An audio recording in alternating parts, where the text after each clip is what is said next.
આજે આપણે શું સાંભળીશું? હા, આજે કઈ તારીખ છે? 1 ઓગસ્ટ 2026 અને નીવભાઈ સાંભળશે બાપાશ્રીની વાર્તા.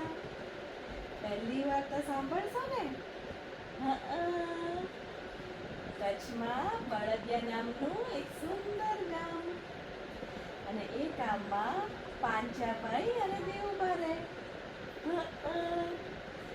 અને એ લોકો બહુ ગરીબ હતા. એમની જોડે બહુ પૈસા નતા, પણ તો બી એ લોકો ખુશ રહેતા હતા. તારી જેમ જ એ લોકો મહેનત કરે, સહેજે દુઃખ ના લાવે મનમાં. હા, બહુ મહેનત કરે અને જે મળે એ ભગવાનની મરજી જાણી અને ગુજરાન ચલાવે. હા, અને દેવબા હતા ને એમાં, એ તો ભગવાનના અનન્ય ભક્ત હતા. સ્વામિનારાયણ સ્વામિનારાયણ એવું બહુ કરે. હા, હા, તને ખબર છે? અને ભગવાનમાં એમને અડગ શ્રદ્ધા અને વિશ્વાસ હતા. હા, હા, ગમે તે થાય એમનો વિશ્વાસ ના ડગે. હા, હા, અને એમને 4 પુત્રીઓ હતી. હા, 4 પુત્રીઓ હતી, પણ એકેય પુત્ર નહોતો. એટલે દેવબા રોજ ભગવાનને પ્રાર્થના કરે કે હે ભગવાન, મને એક પુત્ર જોઈએ છે. અને ભગવાન, તમારી દયાથી મને 4 પુત્રીઓ છે, પણ એકેય પુત્ર નથી. હા, એવું કે એકેય પુત્ર નથી, તો દયા કરીને મને પુત્રનું વરદાન આપો. મને પુત્રનું વરદાન આપો, એવું પ્રાર્થના કરતા હતા હે ને. અને પ્રાર્થના કરતા વર્ષો વીતી ગયા, પણ દેવબા જરાય થાક્યા નહીં. હા, ભગવાનમાંથી વિશ્વાસ પણ ડગ્યો નહીં. સ્વામિનારાયણ સ્વામિનારાયણ એવું રોજ કરે. સહેજે થાક્યા વગર કરે. હા, પછી શું થયું ખબર છે? દેવબાને વિશ્વાસ હતો કે ભગવાન એક દિવસ મારી પ્રાર્થના જરૂર સાંભળશે. હા, ભગવાન સાંભળશે. હા, અને દેવબા રોજ કાળી તળાવડીમાં નાહવા જાય. આપણે બળદિયા જઈશું ને, ત્યાં મંદિરમાં કાળી તળાવડી છે, ત્યાં નાહવા જતા હતા દેવબા. તને પણ લઈ જઈશું ફરવા કાળી તળાવડીમાં, હે ને? તો દેવબા ગયા ને ત્યાં, તો એ મહારાજની પ્રસાદીની હતી. મહારાજ જ્યારે અહીંયા વિચરણ કરતા હતા ને પૃથ્વી પર, ત્યારે કાળી તળાવડી પ્રસાદીની કરી હતી. દેવબા ત્યાં નાહવા જતા હતા રોજ. પછી એક દિવસ ગયા ને, તો આજુબાજુ નાની નાની ટેકરીઓ હતી. અને લીલાછમ વૃક્ષો હતા, અને એમાં બધા પક્ષીઓ રહે, કલરવ કરે. અને દેવબા નાઈને ત્યાં જ ભગવાનનું ધ્યાન કરે. હે ને? આમ ભગવાનનું ધ્યાન કઈ રીતે કરવાનું? આમ કરીને ધ્યાન કરવાનું ને, એવું દેવબા ધ્યાન કરે.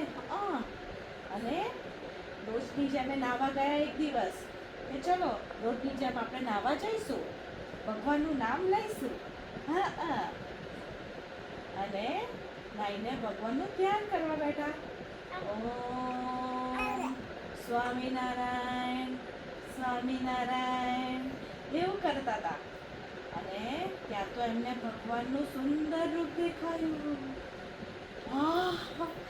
ઓહો હો હો થઈ ગયું કે આટલા સુંદર ભગવાન ક્યાંથી આવ્યા. અને ત્યાં તો એમને કાને અવાજ આવ્યો. હા, કે બાઈ આંખો ખોલો.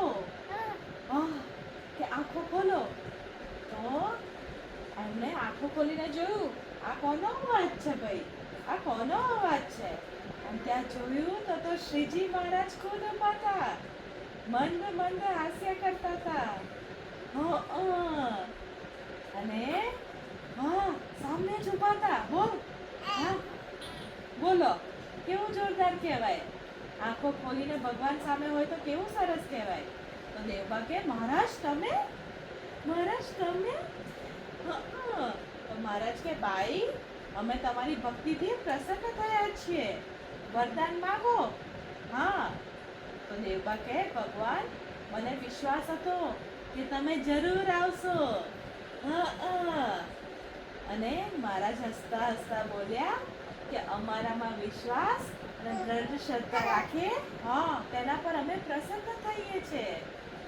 તો દેવબા ભગવાનનું સુંદર રૂપ જોમાં વરદાન માંગવાનું જ ભૂલી ગયા. ભગવાન કે માગો માગો દેવબા, શું જોઈએ છે તમારે?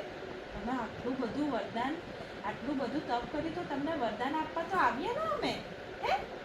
તો પછી દેવબાએ મનમાં વિચાર્યું કે આ ભગવાન આટલા સુંદર છે તો એમના જેવો સુંદર દીકરો હોય તો કેવી મજા પડે, તો કેવી મજા પડે.